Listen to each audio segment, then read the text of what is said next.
but it matters less what the negative consequences are to the economy. When it comes to foreigners behaving badly, they'll just boot you out. Thailand thinks it doesn't need people, but its birth rate is dropping. It's got one of the lowest birth rates in the world, and its population is decreasing. So before long, they may want to think about a different way of doing things. There's a lot of us behaving badly in Thailand. When I say us, I'm talking about foreigners behaving badly in Thailand. And we're getting a bad name. Before we go into some detail, I'll give you some detail on the number of us that are here and what type of visa we're here under. Based on current reporting, this is according to ChatGPT, the total foreigners, total foreigners living in Thailand long term, roughly, these are estimates now, because Thai immigration doesn't release put it this way, according to ChatGPT, there are no official figures from Thai immigration, but this is the estimate. Total foreigners living in Thailand long term, roughly 900,000 to 1.1 million. Of those, Western expats, Europeans, North Americans, Australians, etc., are estimated to be at about 200 to 250,000.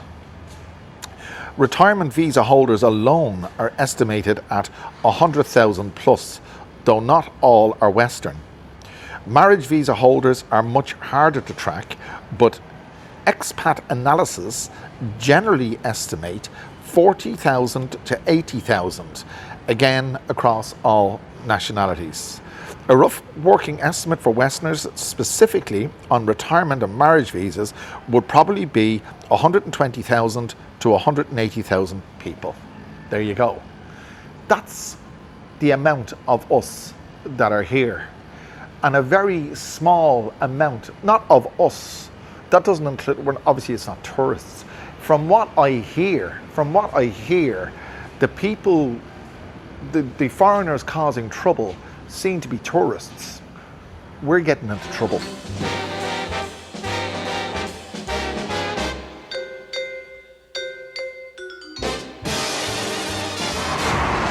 In fact, given that the population of Thailand is 68 million, give or take, 1.1 million of us represents about 1.6% of the overall populace.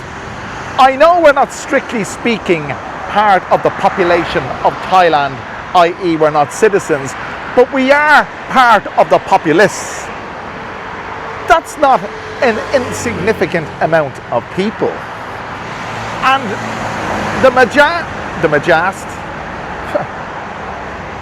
vast majority, not the vast majority, sorry, I'll rephrase that. I haven't heard, and you'll correct me if I'm wrong, but I haven't heard of any of that section of the populace misbehaving or being reported as behaving badly, because the tourists aren't part of that populace. They're transient. You might even argue, well, you could argue the fact that we're transient.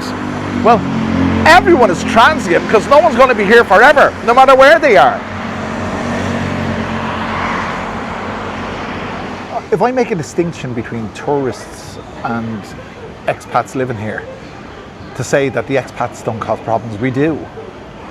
I'll tell you the story of, by the way, I don't know what this is I'm eating. I know it's pork and noodles, but I don't know what it is, but I'm starving. But this was never a food review channel, as you always know, but we haven't done this in a long time, so you might as well have a look. That's what I'm eating. Or drinking, I don't know, and I have me Coke.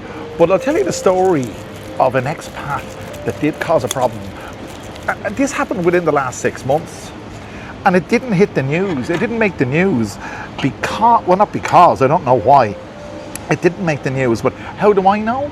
Because someone I know very well in Thailand, a Thai person, told me. Put it that way.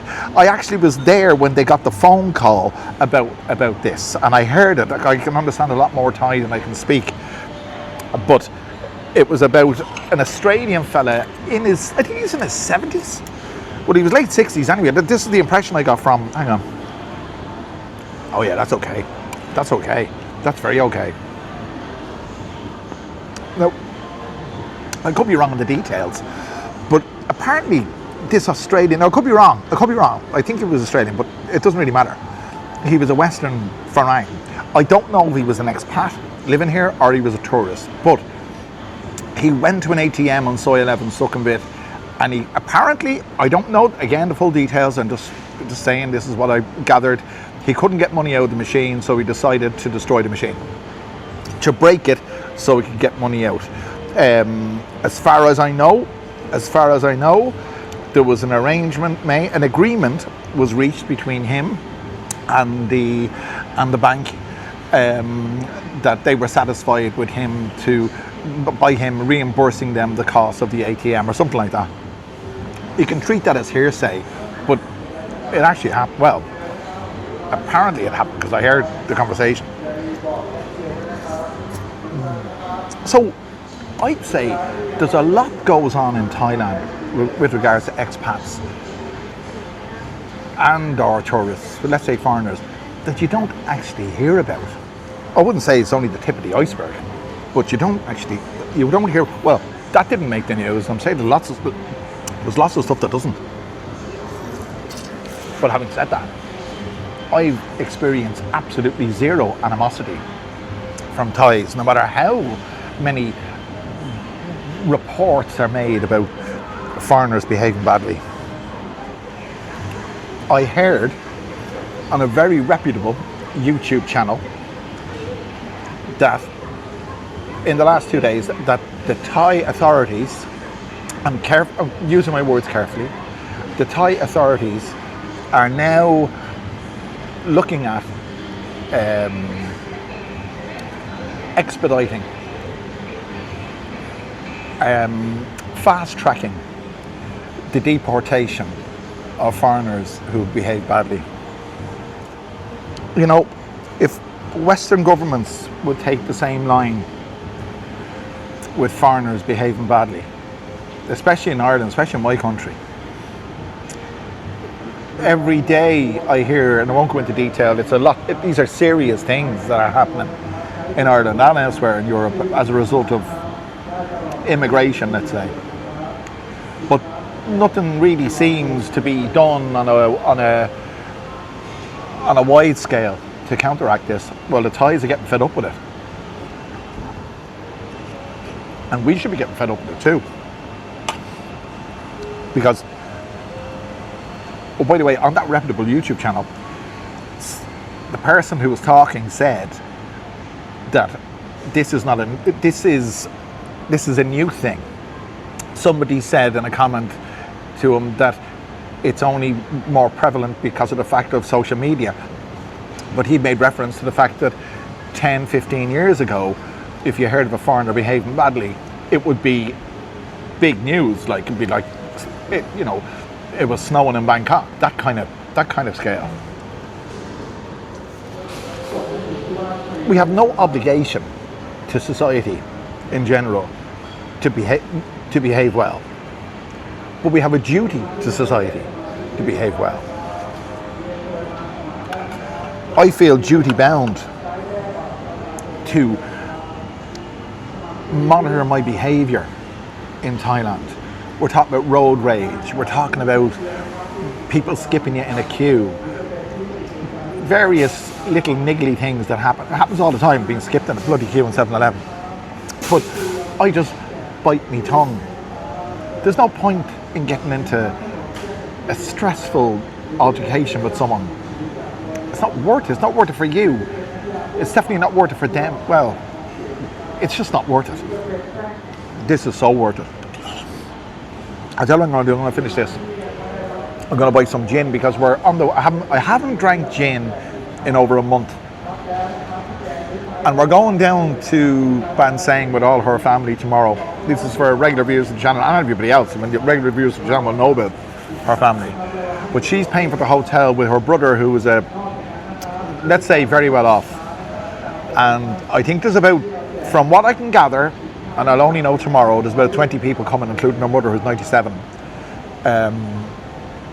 So I know I'm not going to survive a weekend with her family without bringing a friend of mine, and my friend is going to be a bottle of Gordon's. Let me finish this. I'll be back to you. That was so worth it.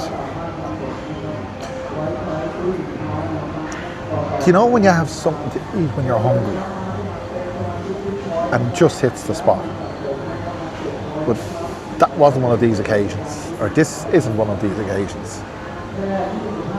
That was exceptional. That was absolutely exceptional. Wow.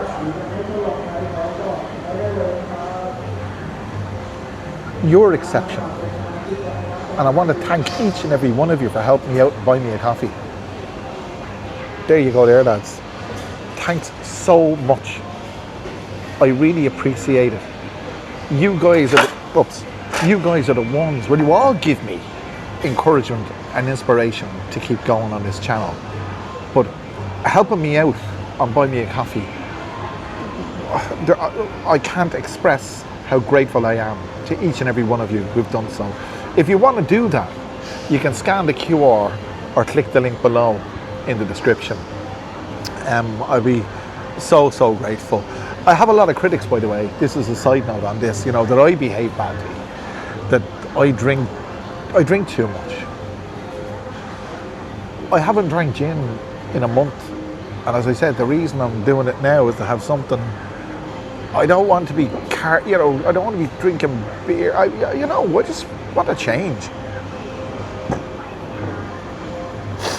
So, to address my critics, I'm not an alcoholic because I don't depend on alcohol. I haven't got a physical dependency on alcohol. I have a psychological dependence on alcohol. Insofar as there are certain occasions where I feel that I prefer to feel the effects of alcohol rather than endure certain things. I think we all do that, or we've all done that on occasion.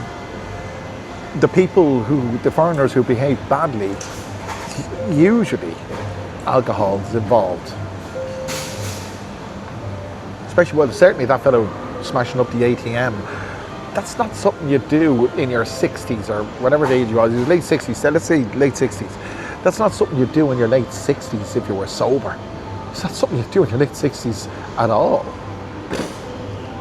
Anyway, I've got 2 minutes before 11 o'clock, and just to let you know, if you don't know, you can buy alcohol in Thailand on an unlicensed premises like a supermarket or a 7-Eleven between the hours of 11 a.m.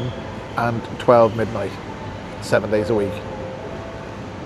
That's what I'm going to do now. Don't go away. We'll be back in a moment. Thanks for not going away. Just to say, they've drawn a line in the sand. What a lot of us forget when we come here is that this is a monocultural society.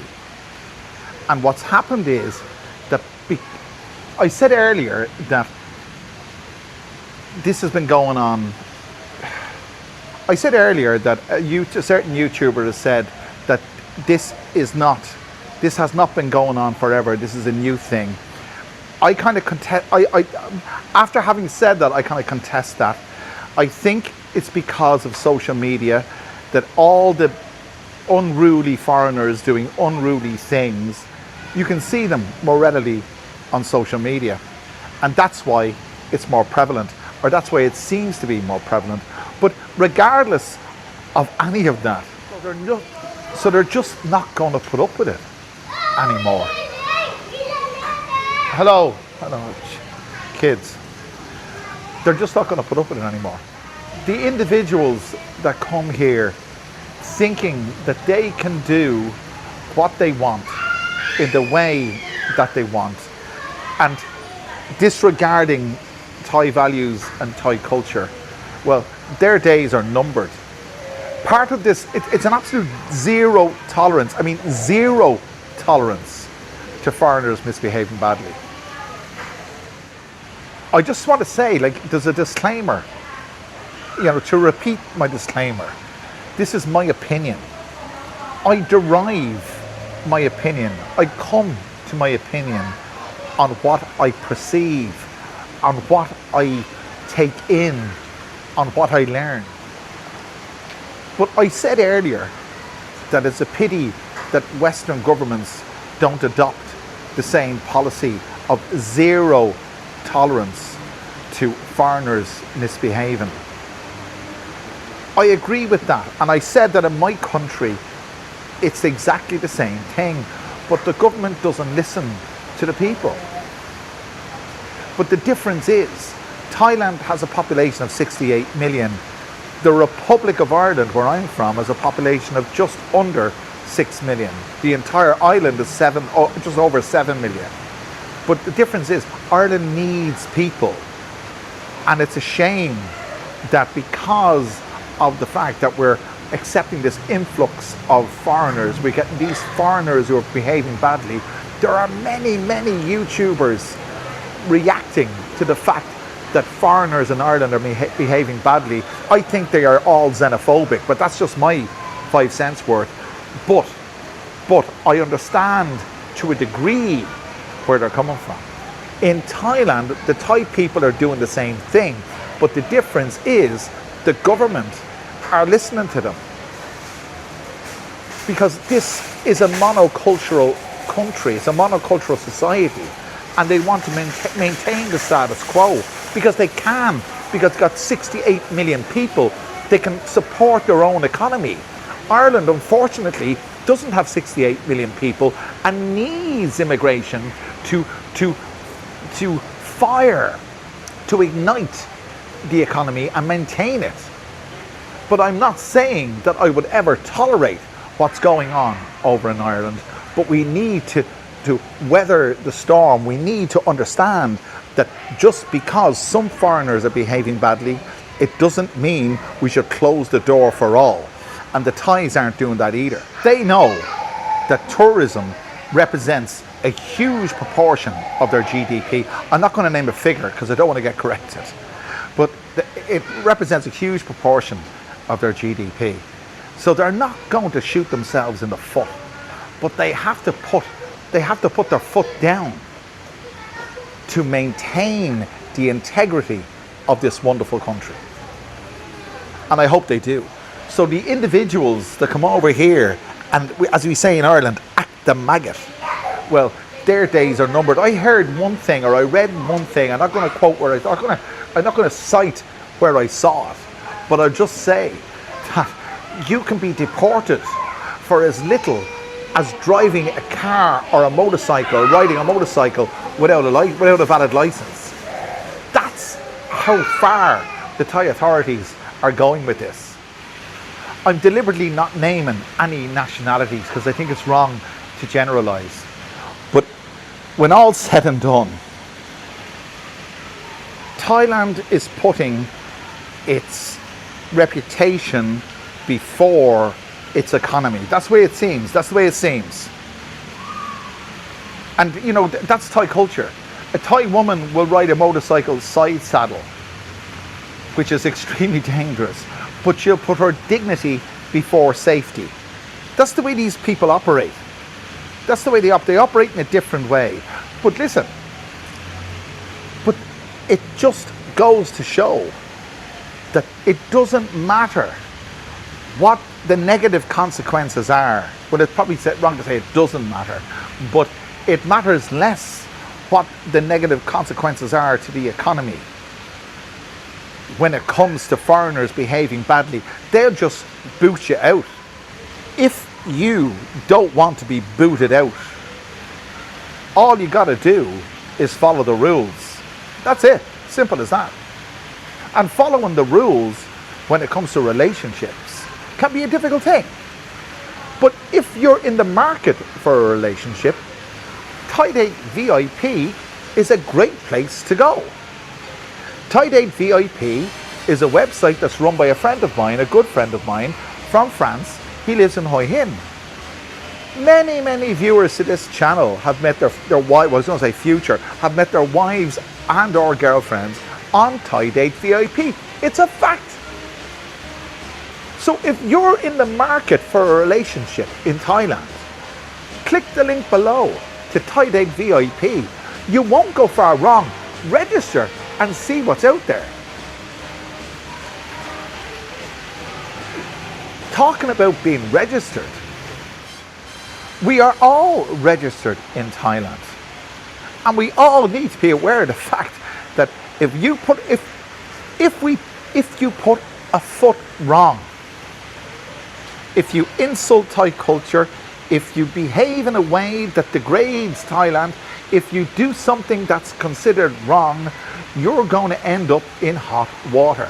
That's as simple as that. That's the way they are. I wish things were better. I wish things were better. I wish this kind of thing hadn't reared its ugly head. But that's life. That's the way life is. These things happen. These things happen. It's happening globally. But the Thais are the only ones that are putting their foot down, from what I can see, because Western governments aren't. I won't go into it, but if you want me to make a video about that, I certainly will. A lot of people will say that they know that I'm pro-immigration to Ireland. I'm pro-immigration to Ireland, but controlled immigration to Ireland. Ireland needs people. Thailand thinks it doesn't need people, but its birth rate is dropping. It's got one of the lowest birth rates in the world, and its population is decreasing. So before long, they may want to think about a different way of doing things. I'm not saying they will, I'm not saying they should, I'm just saying it may happen. And something else that may happen, you may feel the overwhelming urge to click the like button, the share button, subscribe button, and do all those wonderful things. Even be a member of the channel. Channel membership is open for you. You'll get early access to videos, and you'll get access to videos that other people don't. It's absolutely wonderful. So do all those wonderful things, and I'll bring you back another wonderful video very soon.